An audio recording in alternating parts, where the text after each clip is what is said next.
Right. Greetings, everybody, and welcome once again to Zimbabwe Daily. This is In Pursuit of Social Justice, a program that we bring you to take a look at all our labor movements in Zimbabwe, to see what the struggles they are having on a daily basis, to see also the successes that they are registering on a daily basis as they soldier on to keep the economy of the country on its pulse. My name is Yvonne Muchaka, and joining me today is the Cement and Lime and Allied Workers Union of Zimbabwe, uh, General Secretary Mr. Mandla Sibanda. Welcome. Good afternoon. How are you? Wonderful. We're doing great. Now, maybe you can just begin by introducing yourself and the union that you're representing. Thank you, Yvonne. My name is, as has been said, my name is Mandla Sibanda. I'm the General Secretary for the Cement, Lime and Allied Workers Union of Zimbabwe. It's a trade union specifically covering the industry of cement and limestone and other related industries. It is a trade union. By trade union, we we mean it's a union that represents the interests and rights of the employees that it covers. How important is this sector to the economy of our country? Look, this is well, I guess I would say the most important, yeah, sector of the country because it deals mainly with the manufacturing of cement, which is a major component in the construction industry. It also deals with the manufacture of asbestos, again, which is a major component in the construction of industry. So we can say we provide shelter to the nation. So yeah, that's how important we are. Oh, brilliant. Now, tell us a little bit about the union that you're representing. How many members do you have? How many workers actually make up this industry in Zimbabwe? Yeah, in terms of potential, we have between 2,000 and 2,500 members, sorry, employees within the industry. But in terms of membership, we have about just over 1,000 members within the industry. And how do you do your recruitment? Our recruitment is done by approaching individuals and explaining to them the need to be part of the union and the benefits to be part of the union. And obviously, some of the our works show for themselves. So when we approach the employees, at least they have something to as witness to our use in the industry. All right, maybe you can just share with our viewers some of the benefits that one has when they are members of your union. When you are a member of the union, you one of the benefits that you have is you have total representation in all aspects. You have an advocate for your socio-economic interests and rights within the employment fraternity.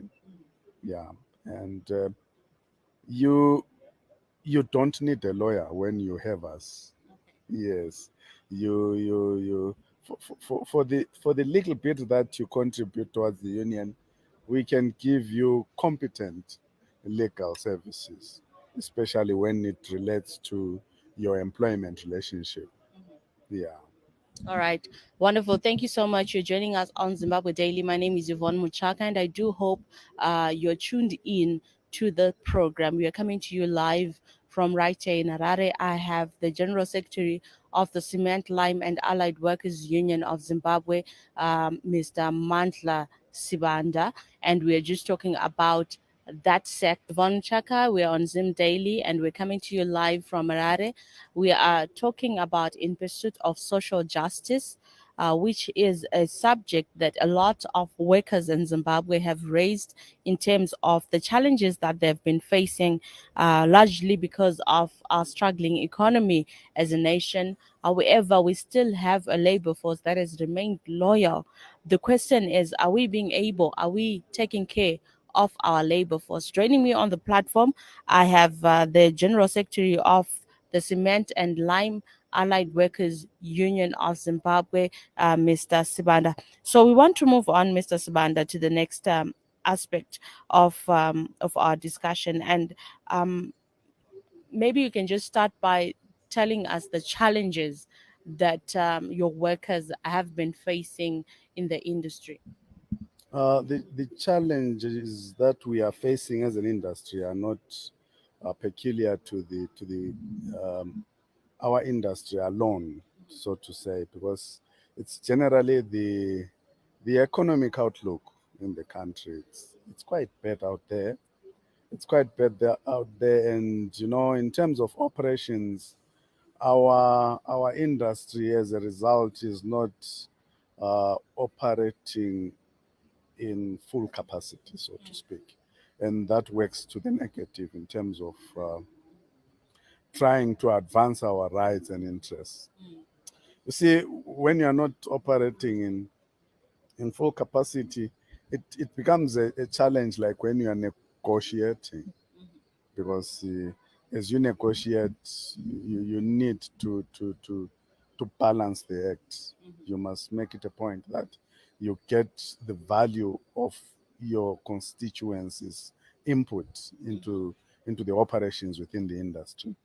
So now if the industry is not in full capacity in terms of operations, then you may have a challenge. But look, generally speaking, we as an industry, we have a problem with the issue of how our employees are remunerated, so to speak. Our employees are remunerated in RTGS, and we all know that we have a challenge with the use of that currency, because it is, yes, our currency, but largely the economy has dollarized, and we are not spared.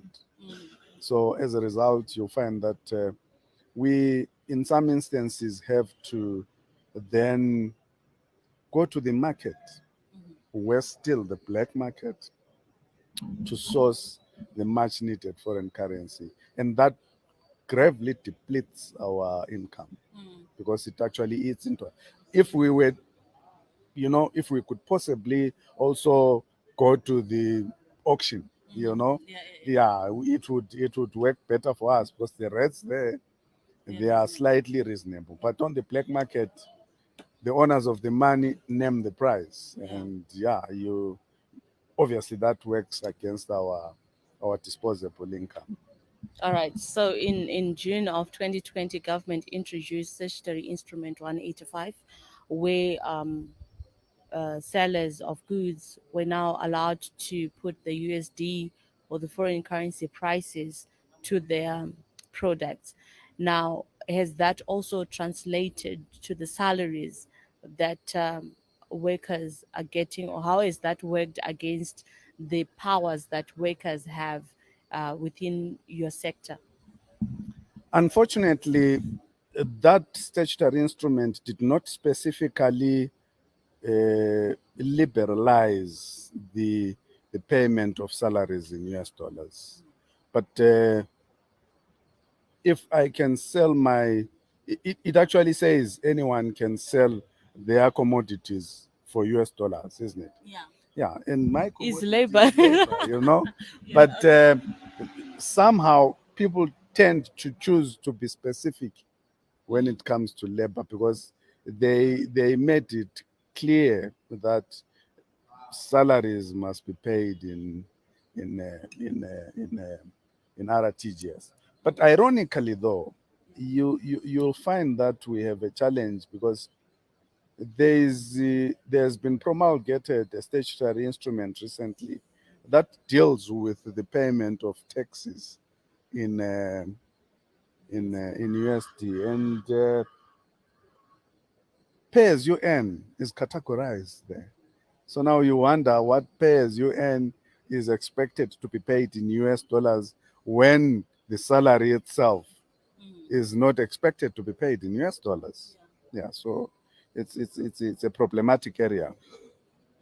But we believe still it's a matter of live from Harare, and we are talking to the General Secretary of the Cement, Lime and Allied Workers Union of Zimbabwe, Clau's General Secretary, Mr. Mandla Sibanda. We were just talking about what the union is pushing for in terms of salaries of the workers, and he just mentioned that they're pushing for a living wage. I'll ask you to continue, Mr. Sibanda, in terms of the things that you are pushing for the workers in the industry.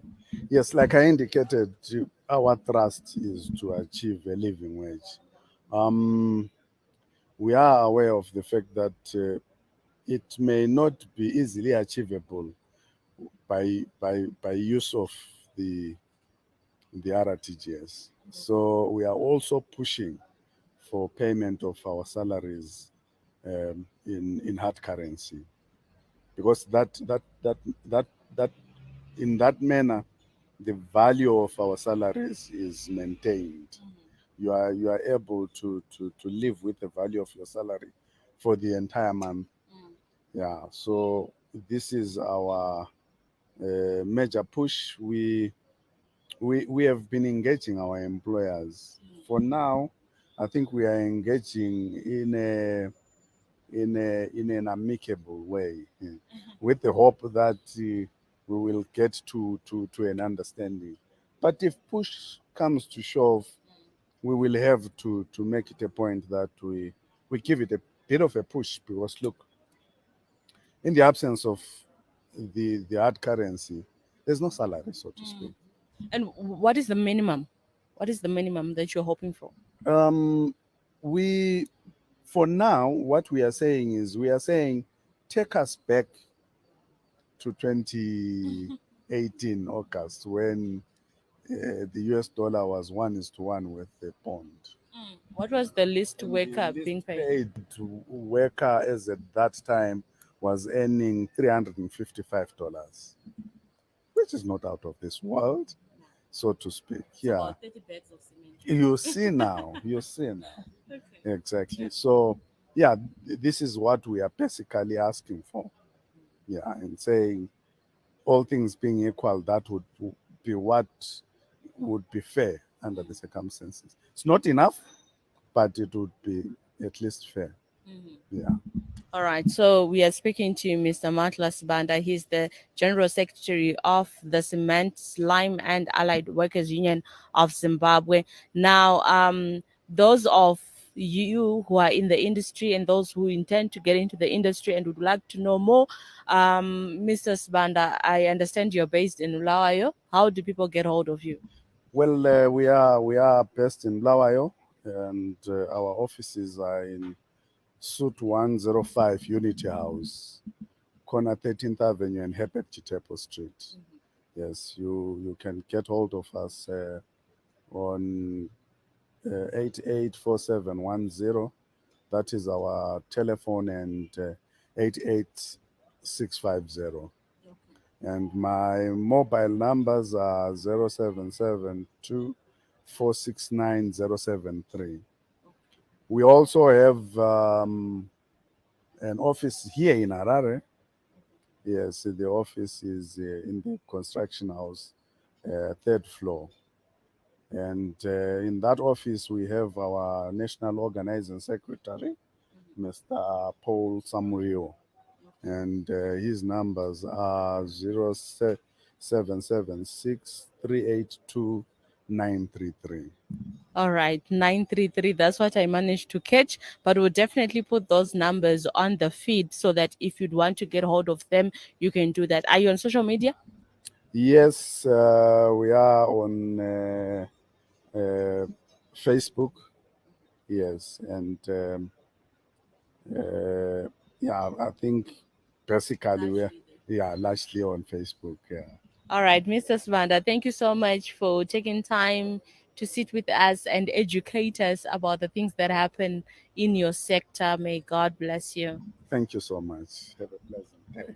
Okay, wonderful. Thanks so much, Zimbabwe, for joining us on Zimbabwe Daily. We're coming to you live right here in Harare. Thank you so much to those of you who tuned in and to all those who sent in their contributions. We'll definitely make sure that your questions are answered. My name is Yvonne Muchaka, and thank you so much for joining us. See you again next time. Have a pleasant day.